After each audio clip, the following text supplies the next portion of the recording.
Movie की शुरुआत में हम एक आदमी को देखते हैं जिसका नाम हेनरी होता है। जिसे होश आती है तो वो खुद को एक लैब में एक लेडी के सामने पाता है और ये लेडी असल में एक साइंटिस्ट होती है। यहाँ पर वो लड़की उसे अपना नाम बताती है कि मेरा नाम एस्टल है। फिर यहाँ पर एस्टल उस आदमी हेनरी से पूछती है कि क्या तुम्हें कुछ याद है कि तुम यहाँ पर कैसे आए, लेकिन यहाँ पर हेनरी बोल नहीं सकता था, इसीलिए वो ना में इनकार में अपना सर हिलाता है। फिर एस्टल एक रोबोटिक हैंड उसके बाजू के साथ लगाती है जो बिल्कुल अब इंसानों की तरह काम करने लगता है। फिर यहाँ पर एस्टल हेनरी को बताती है कि असल में मैं तुम्हारी वाइफ हूँ और मैं तुमसे बहुत प्यार करती हूँ, लेकिन क्योंकि तुम्हारा एक्सीडेंट हुआ था इसीलिए तुम्हारी सर्जरी कर दी गई है। फिर वो हेनरी को दूसरे साइंटिस्ट के पास ले जाती है और उसे हेनरी के अंदर वॉइस डिवाइस डालने के लिए कहती है ताकि हेनरी कुछ बोल सके, कोई बात कर सके। लेकिन इससे पहले कि वो साइंटिस्ट उसके अंदर वॉइस डिवाइस डाल पाता, वहाँ पर एक आदमी अकेन अपने साथियों के साथ आकर अटैक कर देता है और उन सभी को प्रिजनर बनाने की कोशिश करता है। इसी दौरान हम देखते हैं कि उस आदमी अकेन के पास एक ऐसी पावर है जिसकी मदद से वो किसी को भी हवा में उड़ा सकता है और यही नहीं बल्कि हवा में उड़ाने के बाद वो उन्हें कंट्रोल भी कर सकता है। उसी टाइम एस्टल वहाँ काफी तेज म्यूजिक लगा देती है जिसकी वजह से अकेन और उसके साथी डिस्ट्रैक्ट हो जाते हैं। तब मौके का फायदा उठाकर एस्टल हेनरी को लेकर वहाँ से भाग जाती है। फिर जब वो लोग आगे बढ़ते हैं तो हमें पता चलता है कि वो लोग एक प्लेन में हैं, यानी कि वो लैब एक प्लेन में थी और वहाँ से भागने के लिए उनके पास सिर्फ एक ही एस्केप पोर्ट था, यानी पैराशूट डिवाइस। इसीलिए एस्टल हेनरी को वहाँ से निकलने के लिए कहती है, लेकिन वो एस्टल को भी अपने साथ ले जाता है। फिर वो लोग लैंड करते हैं मॉस्को सिटी में, लेकिन अब क्योंकि वो एस्केप पोर्ट काफी तेजी से जमीन पर गिरा था इसीलिए एस्टल बेहोश हो जाती है। लेकिन फिर जैसे ही उसे होश आता है वहाँ पर अकेन के आदमी भी पहुँच जाते हैं जो उन दोनों को चारों तरफ से घेरने लगते हैं। इसीलिए एस्टल हेनरी को उन सबका सामना करने के लिए कहती है, लेकिन जैसे ही हेनरी ऐसा करने की उनका मुकाबला करने की कोशिश करता है तो वो लोग उल्टा उसे ही बुरी तरह से मारने लगते हैं। फिर इलेक्ट्रिक डिवाइस से उस पर अटैक करके फ्लाईओवर से गिरा देते हैं। फिर जब हेनरी को रियलाइज होता है कि वो लोग उसे यहाँ पर भी घेर लेंगे तो वो जाकर एक गैरेज में छुप जाता है। फिर जब एक सोल्जर वहाँ पर आकर उस पर अटैक करने की कोशिश करता है तो हेनरी कार के वाइपर से उस पर अटैक करके उसे जान से मार डालता है और अब हेनरी उसकी गन भी ले लेता है। तब इसी बीच मौके का फायदा उठाकर हेनरी उन पर अटैक करने लगता है, लेकिन फिर इतनी ही देर में जिमी नाम का एक आदमी वहाँ पर आ जाता है जो हेनरी से कहता है कि मैं यहाँ पर 3 सालों से इसी टाइम का इंतजार कर रहा था। इसके बाद वो हेनरी को उसके साथ चलने के लिए कहता है। इसके बाद जब वो दोनों गाड़ी में होते हैं तो जिमी हेनरी से कहता है कि तुम खुद को चार्ज कर लो, लेकिन जैसे ही हेनरी ऐसा करता है तो पुलिस की एक गाड़ी उनका पीछा करने लगती है। लेकिन तभी वो ऑफिसर्स जिमी को बहुत ही बुरी तरह से शूट करके मार देते हैं जिसकी वजह से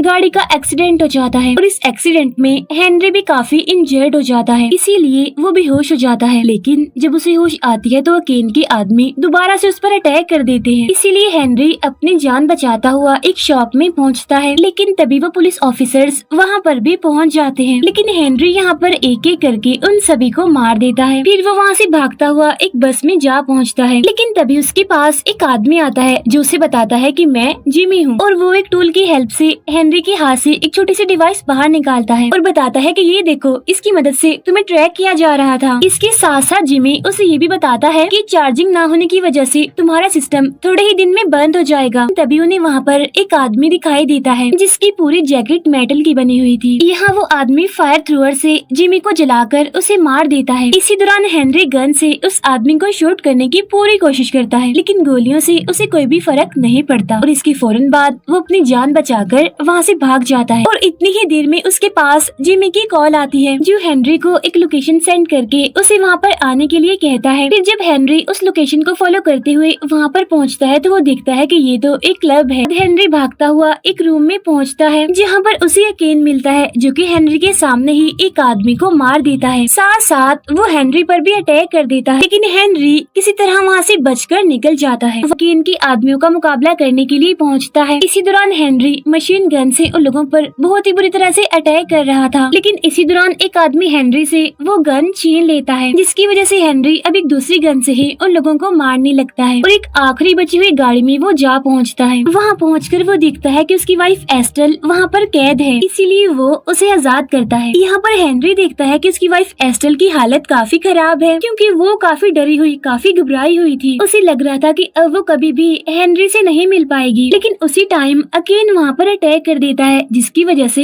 हेनरी वहाँ पर बेहोश हो जाता है। लेकिन फिर जैसे ही उसे होश आता है तो अकेन अपने आदमियों के साथ वहाँ पर पहुँच जाता है, जो हेनरी को बहुत बुरी तरह से मारने लगते हैं। फिर अकेन हेनरी को उसकी वाइफ को मारने की धमकी देते हुए कहता है कि अगर तुम अपनी वाइफ की जान बचाना चाहते हो तो तुम्हें अपनी जान देनी पड़ेगी। तब हेनरी इस बात के लिए एग्री हो जाता है, तो इसीलिए अकेन उसे एक बेसबॉल बैट से मारकर गाड़ी से बाहर फेंक देता है। लेकिन बाहर तो जिमी होता है जो कि उसे बचा लेता है, लेकिन वहाँ पर एक बार फिर से उन लोगों पर हमला हो जाता है और इस बार के हमले में जिमी और उसकी फ्रेंड मारे जाते हैं। तब ये देखकर हेनरी अपनी जान बचाने के लिए वहाँ से भागने लगता है, लेकिन वहाँ पर एक टैंक होता है जो कि उसका पीछा करने लगता है। इसीलिए हेनरी स्वॉर्ड लेकर उस टैंक को चलाने वाले सारे आदमियों को एक एक करके मारने लगता है और हेलीकॉप्टर से उतर रहे बाकी लोगों को भी वो मार देता है। फिर वो रस्सी को पकड़कर हेलीकॉप्टर पर चढ़ने की कोशिश करने लगता है, लेकिन वो आदमी जो हेलीकॉप्टर में होता है वो उस रस्सी को काट देता है, जिसकी वजह से हेनरी काफी नीचे जाकर गिरता है। लेकिन तभी उसके पास फिर से जिमी की कॉल आती है और इस बार भी उसने एक लोकेशन उसे सेंड की होती है और इस बार भी जिमी उसे उस लोकेशन पर आने के लिए कहता है। लेकिन जब वो लोकेशन को फॉलो करते हुए आगे बढ़ रहा था तो उसे जंगल में फिर से जिमी मिलता है, जो कि पूरी तरह से प्लांट्स यानी पौधों से कवर्ड होता है। इसी दौरान वो हेनरी को उसके साथ चलने के लिए कहता है, जहाँ वो हेनरी को एक बिल्डिंग में लेकर जाता है, जहाँ पर कुछ पुलिस ऑफिसर्स एक लड़की को टॉर्चर कर रहे होते हैं। लेकिन हेनरी और जिमी उन पुलिस ऑफिसर्स को एक एक करके मार देते हैं। ऐसा करने के बाद जिमी हेनरी को अपनी लैब में ले जाता है और वहाँ वो हेनरी को एक वीडियो दिखाता है, जहाँ पर उसे पता चलता है कि केन ने पहले भी कई बार इस तरह के सोल्जर्स बनाने की कोशिश की है जो मेंटली और फिजिकली बहुत ही ज्यादा स्ट्रॉन्ग हो, लेकिन हमेशा ही वो इस चीज में नाकामयाब ही रहा। इसी दौरान वहाँ पर असली जिमी आ जाता है, लेकिन उसकी बॉडी तो पैरालाइज थी। अब यहाँ पर हमें पता चलता है कि जिमी ने ही अपनी बॉडी को ठीक करने के लिए वो रिसर्च की थी ताकि वो अपनी बॉडी को ठीक कर सके, लेकिन उस रिसर्च में अकेन ने फंडिंग दी थी। इसीलिए जब जिमी को अकेन के बुरे इरादों का पता चला तो उसने अकेन के लिए काम करना बंद कर दिया और बाद में जिमी ने अपनी बहुत सारी बॉडीज बनाई, अपने बहुत सारे रूप बनाए और उनकी वजह से ही अब वो चल सकता है। और यही वजह थी कि जिमी बार बार मरने के बावजूद भी दोबारा से अलग अलग रूपों में जिंदा हो जाता था, क्योंकि वो सब उसकी बॉडीज थी, उसकी रूप थे। तभी जिमी को पता चलता है कि ये सारी चीजें हेनरी के थ्रू कोई और भी देख रहा है। तब इस बात से जिमी हेनरी पर काफी गुस्सा होने लगता है और उसे कहता है कि तुम चीटर हो, तुमने मुझे धोखा दिया। मैं तुम्हारे ऊपर यकीन करके तुम्हें अपनी बेस तक, अपनी लैब तक लेकर आया, लेकिन तुमने क्या किया, सारी इन्फॉर्मेशन अकेन को भी दे दी अपने थ्रू। और इसीलिए यहाँ पर जिमी हेनरी को शट डाउन करने की कोशिश करता है, लेकिन हेनरी उस पर ही अटैक कर देता है और एक एक करके उसके सारे रूपों को मारने लगता है। लेकिन तभी वहाँ पर जिमी की एक बॉडी गिरती है, यानी कि एक नया रूप जो कि भी ठीक से तैयार भी नहीं हुआ था। केन अपने आदमियों के साथ उसकी लैब की तरफ बढ़ रहा है। तभी ये देखकर जिमी हेनरी से कहता है कि अब तुम मुझे मार दो, लेकिन हेनरी उसे मारने से इनकार करता है और जिमी को समझाता है कि पागल मत बनो, रिलैक्स रहो, हम दोनों मिलकर अकेन का मुकाबला करेंगे। तब इस बात के लिए जिमी फौरन तैयार हो जाता है। फिर वो दोनों स्नाइपर लेकर वहाँ पर आने वाले सारे सोल्जर्स को शूट करके मारने लगते हैं और फिर असली जिमी को लेकर वहाँ से निकलने की कोशिश करते हैं। लेकिन उसी टाइम अकेन की आदमी वहाँ पर आकर उस जगह को चारों तरफ से घेर लेते हैं। इसीलिए जिमी ऊपर के फ्लोर को पूरी तरह से ब्लास्ट कर देता है, जिससे जिमी और हेनरी दोनों ही बच जाते हैं। फिर वो लोग गाड़ी में बैठकर वहाँ से निकलते हैं और यहाँ से सीधा वो अकेन के हेडक्वार्टर तक पहुँचते हैं।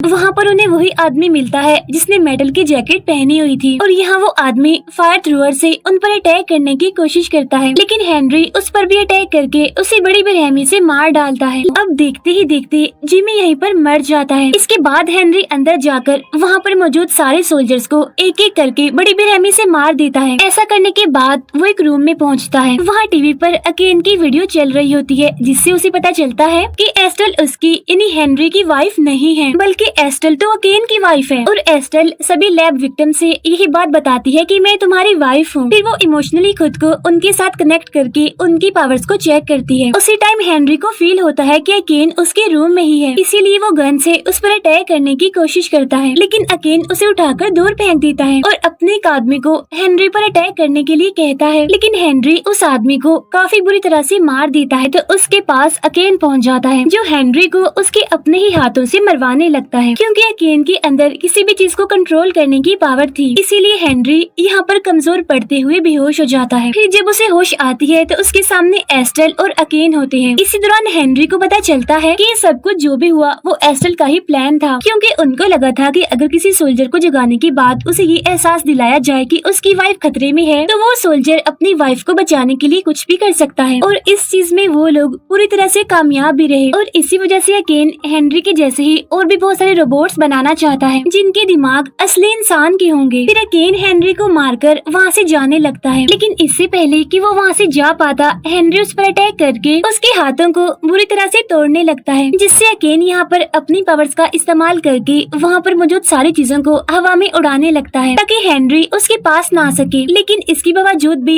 हेनरी उसके पास पहुँच जाता है और अपने अंदर लगी वायर से अकेन की गले को काट कर उसे बड़ी बेरहमी से मार देता है। फिर हेनरी उसके कटे हुए सर को एस्टेल के पास ले जाता है। तब ये देखकर एस्टेल को बहुत गुस्सा आता है और वो हेनरी को गन से शूट करने की कोशिश करती है, लेकिन हेनरी अपने हाथ से ही उस गोली को रोकता है, जिससे वो गोली वापस जाकर एस्टेल को ही लग जाती है। इसीलिए वो हेलीकॉप्टर से लटक जाती है। और अब यहाँ पर एस्टेल हेनरी से हेल्प मांगते हुए उससे कहती है कि तुम्हें अपने दिल की आवाज सुननी चाहिए और तुम्हारा दिल ये कह रहा है कि मैं तुम्हारी वाइफ हूँ। लेकिन यहाँ पर हेनरी उसकी बातों में नहीं आता और हेलीकॉप्टर का दरवाजा बंद कर देता है, जिससे एस्टेल भी वहीं पर मारी जाती है। और एस्टेल की मौत के साथ ही ये मूवी यहीं पर एंड हो जाती है। Thank you for watching.